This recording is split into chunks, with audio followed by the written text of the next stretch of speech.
Justeru beliau berkata pihaknya secara berterusan akan mengadakan perbincangan dengan Kementerian Kesihatan dan Kementerian Luar bagi mengetahui keadaan semasa di negara berkenaan. Kita sudah mengenal pasti negara-negara yang kita labelkan sebagai zon hijau.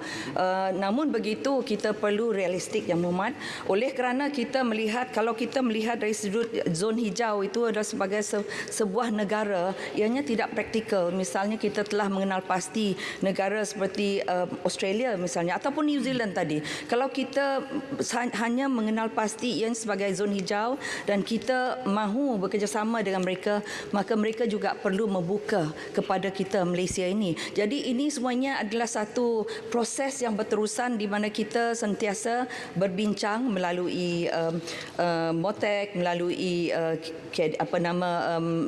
MOH, Ministry of Health dengan izin, dan juga MOFA dengan izin, Ministry of Foreign Affairs. Kami bekerjasama untuk mengetahui keadaannya.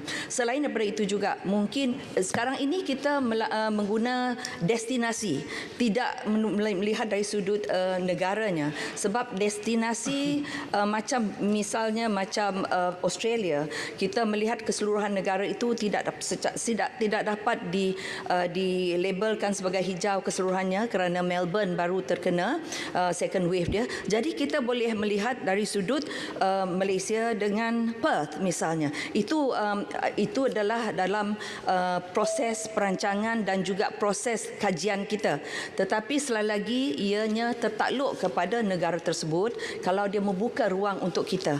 Beliau berkata demikian pada sesi waktu pertanyaan-pertanyaan menteri di Dewan Rakyat hari ini menjawab soalan tambahan Datuk Seri Ahmad Mazlan PN Pontian yang bertanya status pelaksanaan gelembung perjalanan antara Malaysia dengan negara luar yang berstatus hijau. Masuk ke negara kita, itu soalan pertama. Yang kedua, pelancongan domestik patut diusahakan dengan segala promosi daripada kementerian. Apakah